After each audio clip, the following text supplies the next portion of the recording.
Hey, hello, and how you going? My name's Ben. Welcome back to another video of Off the Beaten Track. We're out here at beautiful Glasshouse, just having a couple of drinks around the fire and making a little feed up tonight with the fam and friends.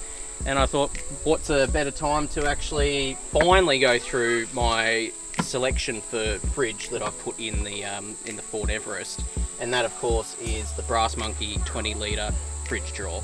Let's get into it.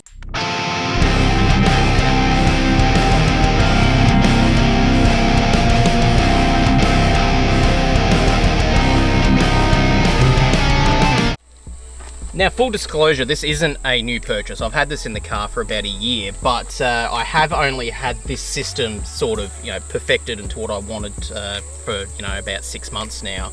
And I've finally got the time to go through it. And I've got some stuff in there, so I thought it'd be a great chance to actually show you the fridge working. So like I said in the intro, it's the Brass Monkey 20 litre fridge drawer.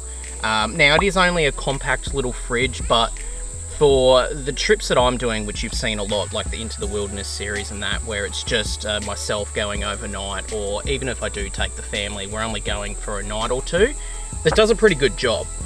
We'll go through some pros and cons, but I will start off with saying, because of the size, pro is obviously you can fit it into the car a lot easier. You've got a lot more space to stack other things like drawer units and batteries and that. But the con is the size of it, capacity. If you're going away for an elongated bit of time, it's not really ideal for that. But for the use I have, it's absolutely great. So while we're on the subject of capacity, I'll open it up. Like I said, I've got some items in here for tonight to cook up and a couple of drinks here.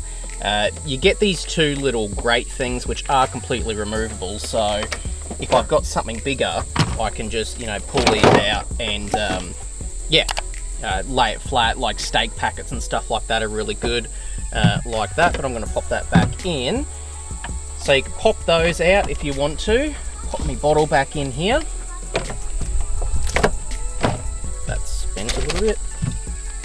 So capacity wise, not huge. You can't put big tall things. It will fit a can standing up like that if you do want to stack them that way. So it is good for just an overnight trip. Have a couple of cans of drink in there and stuff like that, but you're not going to fit like days and days worth of stuff on there. This is a good time to run through the control panel as well. So you can use an app, which I will get into very shortly, but if you just want to manually control it, this is your control panel here. So starting from right to left, you've got your on switch, which is pretty self-explanatory. Switch it on. You've got your setting mode. So yeah, it's got the EE, which I believe it stands for eco efficiency, which is the lowest setting. If winter, things like that, that's going to be a great setting to have it on. But if you need a little bit more power, you can put it on to HH, which is high. I got no idea. That's essentially going to pump the air in a lot quicker, but it is going to use a little bit more juice. So if you don't have a large capacity battery, leave it on EE. Especially if you've got storing stuff in it all the time, it should maintain that sort of base temperature that you want it to be around, pretty easily, except in the middle of the day. Left from there, you've got your LED screen just to display the any information or the temperature there, and then you've got your temperature control. So I've got mine set on 4 at the moment. Some people set it on 3 or 2.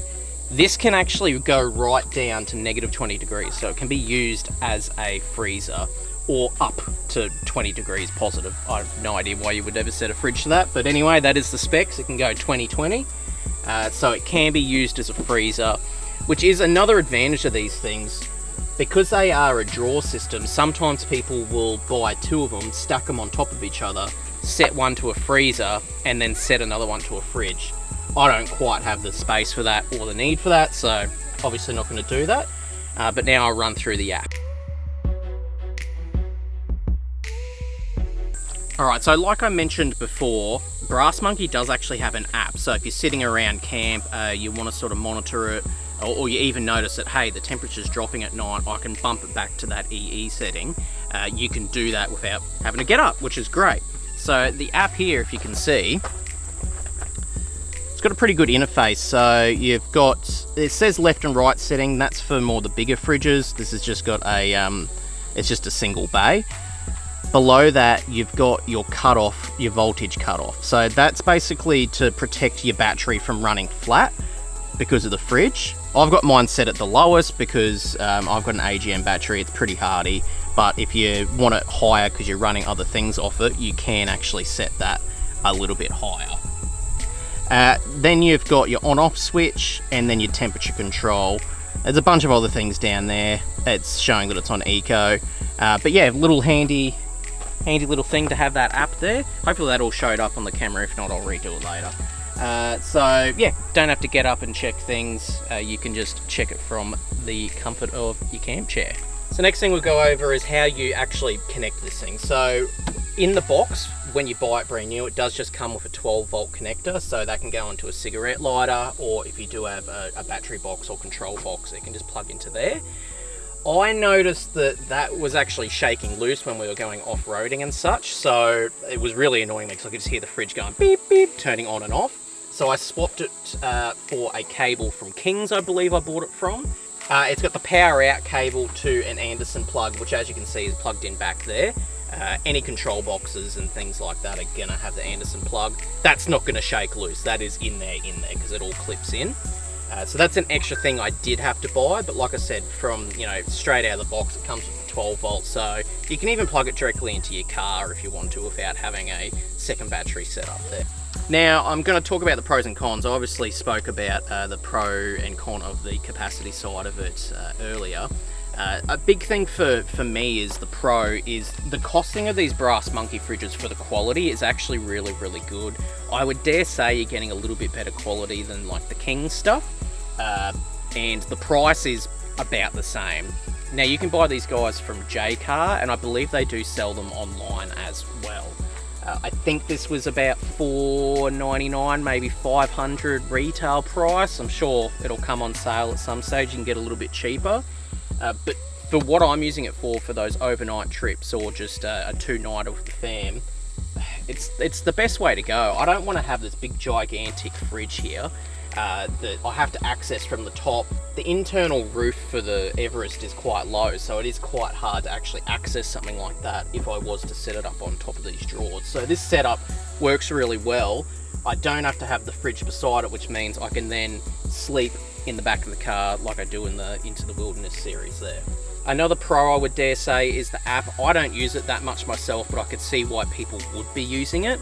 The power draw from it as well is also a big positive because it's quite a small unit, and you do have the eco settings there. If you got it stacked up, it should actually not draw too much juice out of the battery, but obviously monitor it, play around with it with your setup.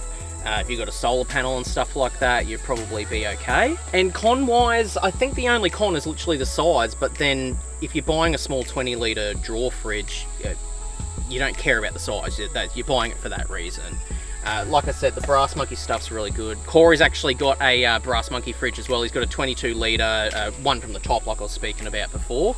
He actually recommended me to get the Brass Monkey brand. He said it was really good, and I agree with him.